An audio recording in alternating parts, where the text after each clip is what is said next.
5장 자신만의 철학을 세워라. 몸과 마음, 모든 면의 균형이 중요한 때가 된 것 같습니다. 091 사장의 사춘기. 경영자는, 특히 성공한 경영자는 사회에서 어른 대접을 받는다. 나이와 상관없이 무엇을 성공시켰다는 이유로 득도한 스님이나 성직자에게 묻는 모든 것에 답을 가졌으리라 생각한다. 그래서 강의를 다니다 보면 자녀 교육에 관해 묻거나 부부 문제 혹은 실제로 종교적인 문제까지 질문하는 것을 보게 된다. 갈수록 경영자에 대한 사회 기대가 높아지고 있다. 그래서 성공한 경영자는 미래를 보는 해안, 리더십, 도덕적 윤리의식, 품성, 심지어 유머 감각까지 모두 겸비하기를 바라고 있고, 성공한 경영자는 당연히 그러하리라고 기대한다. 상황이 이러니 경영자는 완벽해야 한다. 아파도 안 되고 지쳐도 안 된다. 자기관리, 목표의식, 전략수립, 재무, 인사는 물론이고 영업이나 마케팅에서 식견을 갖추고 있어야 한다. 문화와 가치관과 나이와 교육이 모두 다른 수많은 직원을 이끌고 목표도 이뤄야 한다. 동시에 경쟁자도 막아야 하니 그 안의 스트레스는 일반인들이 상상하는 것 이상이다. 최종 책임자라는 압박감은 아무리 능숙한 경영자라도 무거울 수밖에 없다. 이러니 정작 자기 자신을 돌볼 시간이 없다. 본인은 아파도 안 되고 힘들어해도 안 되는 사람이다. 이런 상황을 표현하는 것조차 불경스럽고 회사나 조직에 피해가 가기 때문이다.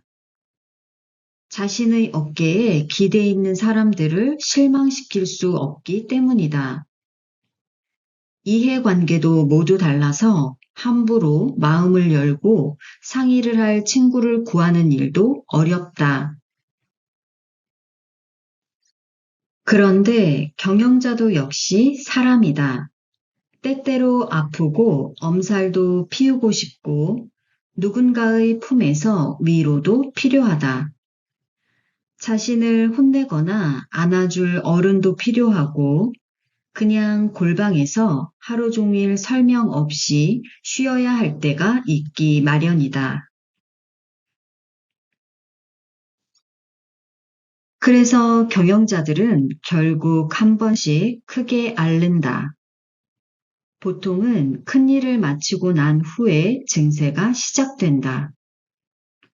매각, 상장, 합병, 시장 안착 등 한창 성공을 맛볼 달콤한 시기인데 막상 당사자는 그동안 살피지 못한 나를 그제야 돌아보게 된다. 그러니 이미 우울증, 조울증, 대인기피증, 공황장애에 노출돼 있기 마련이다. 약점 노출을 극도로 조심해왔고 완벽주의와 과도한 업무량을 유지하던 버릇 때문이다.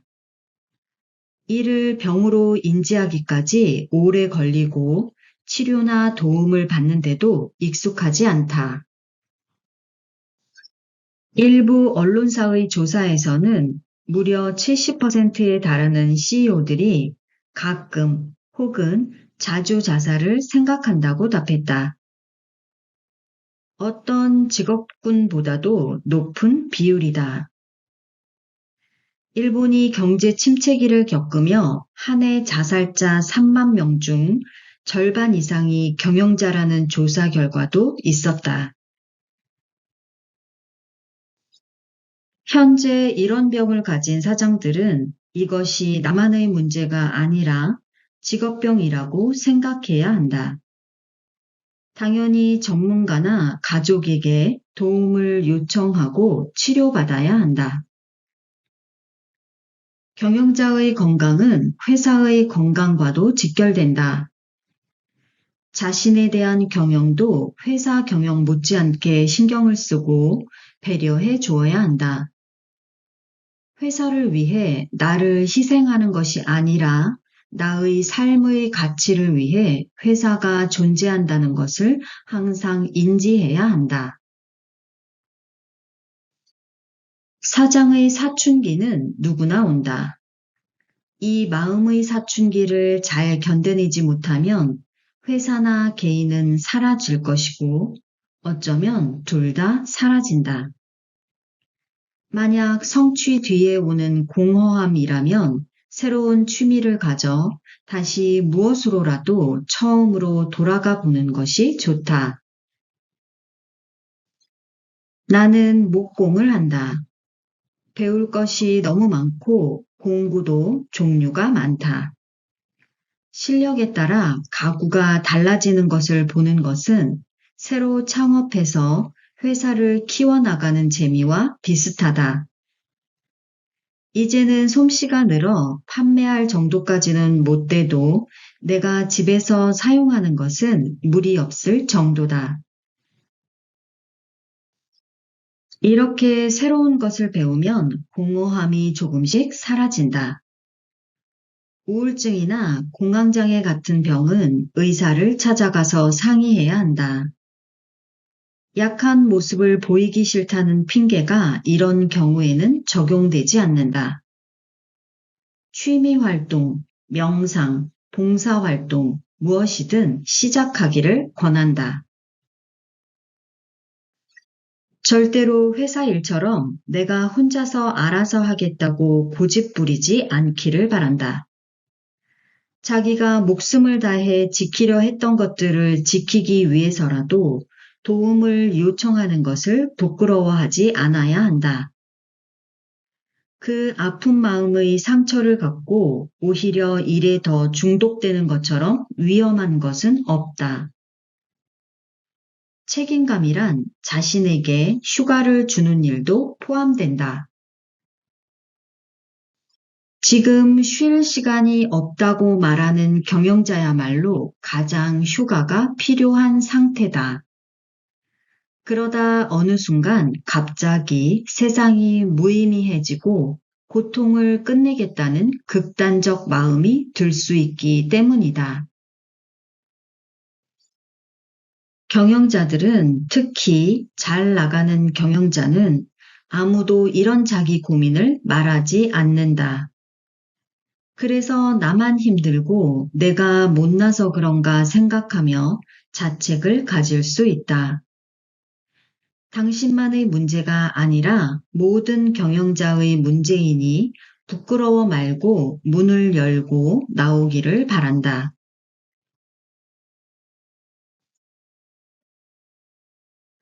092 착한 사장이 실패하는 7가지 이유.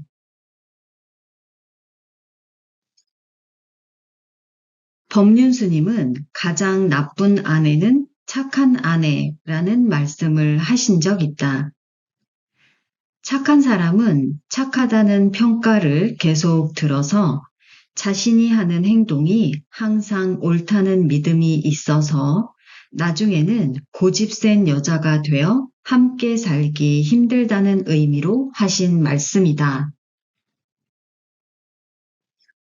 회사도 사장이 착하면 모두가 고생이다. 사장의 착함은 선택적이어야 한다. 다음 예시 7가지를 통해 내가 착한 사장인지 확인해보고 해당되는 것이 있다면 그 문제점의 개선 방안을 살펴보기 바란다. 첫째, 누구에게나 좋은 사람이고 싶어 한다. 그러나 누구에게나 좋은 사람이 될 수는 없다. 누구에게나 좋은 사람이란 누구에게나 나쁜 사람일 수 있다. 때때로 냉정하고 단호하게 대처하고 싸워야 한다. 단호할 때 단호하지 못하고 냉정해야 할 때 냉정하지 못하고 싸워야 할 때 물러선다면 가장 가까운 가족, 친구, 직원들이 그 피해를 본다. 누구에게나 좋은 사람으로 남고 싶다면 사업할 것이 아니라 산장 주인을 해야 한다. 둘째, 거절하지 못한다. 하지만 거절해도 별일이 일어나지 않는다. 착한 사람은 자신이 거절하면 상대가 모욕을 느끼거나 실망할 거라고 믿는다. 그러나 대부분의 정중한 요청은 거절을 받아들일 준비를 하고 있으며 욕심이 섞인 부탁들은 들어줘도 비웃거나 심지어 뒤로 돌아서서 욕을 한다. 거절에도 연습이 필요하다. 막상 해보면 별것 아니다. 오히려 적절한 거절은 당신의 가치를 높인다. 셋째, 쉽게 양보한다. 사업에서 양보는 파산이다. 양보는 명분이 있을 때만 해야 한다.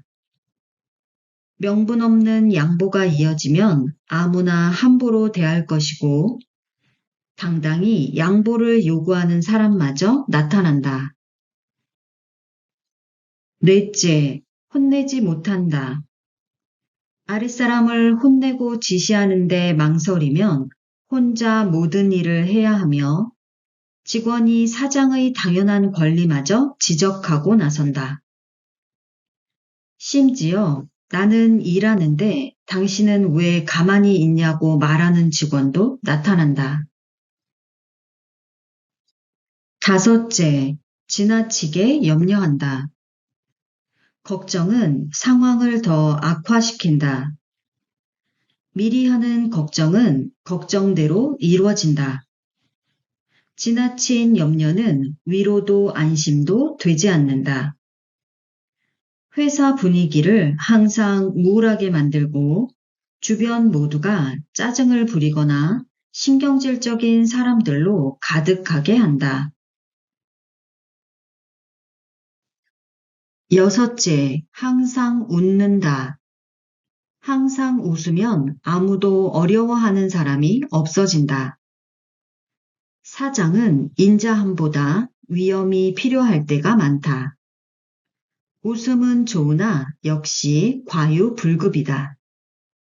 지나친 웃음은 위엄이 사라지고 명령을 무시하게 된다.